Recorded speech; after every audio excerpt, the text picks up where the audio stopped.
কাঁচা কাঁঠাল দিয়ে এই রান্নাটা যারা এখনও জানেন না তাদেরকে বলবো অনেক মজাদার একটা খাবার মিস করে ফেলেছেন। আসসালামু আলাইকুম সবাইকে, সবাই কেমন আছেন? আশা করি অনেক বেশি ভালো আছেন। আজকে আপনাদের সাথে শেয়ার করব কাঁচা কাঁঠাল দিয়ে মাংসের একটা দারুণ কম্বিনেশন রেসিপি। আর এর জন্য আমি নিয়ে নিয়েছি কাঁচা কাঁঠাল, আর এখানে আছে মুরগির মাংস। আপনারা চাইলে গরুর মাংস দিয়েও এটা রান্না করতে পারেন। রান্নাটাকে একটু ফ্লেভারফুল করার জন্য আমি এখানে কিছু মশলা নিয়ে নিয়েছি। এখানে আছে কালো গোলমরিচ, জয়ফল, জয়ত্রী আর সামান্য পরিমাণে শাহি জিরা।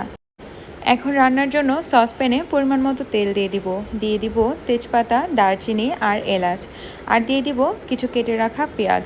পেঁয়াজটাকে একটু নরম হয়ে আসা পর্যন্ত ভেজে নিতে হবে। পেঁয়াজটা কিছুক্ষণ ভাজার পর আমি দিয়ে দিব আদা বাটা আর রসুন বাটা। এখন আদা বাটা আর রসুন বাটার কাঁচা গন্ধটা যাওয়া পর্যন্ত এটাকে আমি একটু ভেজে নিব। তারপরে দিয়ে দিব হলুদ গুঁড়া, লবণ, মরিচ আর ধনিয়া গুঁড়া। এখন সব কিছুকে আবারও ভালো করে মিশিয়ে নিতে হবে, আর দিয়ে দিব অল্প পরিমাণ পানি। দিয়ে এই মশলাটাকে আমি ভালো করে কষিয়ে নিব যতক্ষণ না পর্যন্ত তেলটা মশলার উপর ভেসে ওঠে। মশলাটা যখন ভালো করে কষানো হয়ে যাবে এই পর্যায়ে আমি মুরগির মাংস দিয়ে দিব আর মাংসটাকে ভালো করে কষিয়ে নিব। আমি এখানে আলাদা কোনো পানি ব্যবহার করব না। মাংসে যে পরিমাণ পানি উঠবে সেটা দিয়ে মাংসটা সুন্দর করে কষানো হয়ে যাবে। মাংসটা কিছুক্ষণ কষিয়ে নেওয়ার পর এখানে আমি কাঁচা কাঁঠালগুলো দিয়ে দিব। এখানে একটা কথা বলে রাখা ভালো, কাঁঠাল কাটার পর অবশ্যই হালকা একটু হলুদ আর লবণ পানি দিয়ে ভাপিয়ে নেবেন। তাহলে কাঁঠালের শরীরে যত আঠা থাকে সে আঠাগুলো দূর হয়ে যাবে। কাঁঠালের এই রান্নাটায় কোনো রকম পানি কিন্তু ব্যবহার করা যাবে না।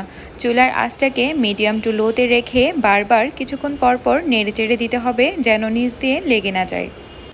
আমার রান্না কিন্তু মোটামুটি হয়ে এসেছে। এই পর্যায়ে আমি রান্নার শুরুতে যে মশলাগুলো দেখিয়েছিলাম সেটা আমি না ভেজে গুঁড়ো করে নিয়েছিলাম। এই গুঁড়ো মশলাটা এখন আমি দিয়ে দিব। এখন রান্না করা কাঁঠালের সাথে মশলাটাকে ভালো করে মিশিয়ে আমি কাঁঠালটাকে নামিয়ে রাখবো। আর চুলাতে বসিয়ে দিব একটা ফ্রাই প্যানটাকে আমি প্রথমেই সামান্য একটু তেল ব্রাশ করে ভালো করে গরম করে নিয়েছি। তারপরে পরিমাণ মতো আরেকটু তেল দিয়ে পেঁয়াজ আর রসুন দিয়ে দিয়েছি। পেঁয়াজ আর রসুনটাকে কিছুক্ষণ ভাজার পর আমি দিয়ে দিব বেশ কয়েকটা শুকনো মরিচ। এখন একদম লাল হয়ে আসা পর্যন্ত এটাকে ভেজে নিতে হবে। পেঁয়াজ আর রসুন যখন একদম বেরেস্তার মতো হয়ে এসেছে এই পর্যায়ে আমি রান্না করে রাখা কাঁঠালটা দিয়ে দিব, আর একদম হাই হিটে এটাকে মুচমুচে করে ভেজে নিব। কাঁচা কাঁঠালের এই রান্নাটা আমার এত ফেভারিট, যতবারই কাঁঠালের সিজন আসে ততবারই আমি এই রেসিপিটা একবার হলেও রান্না করি।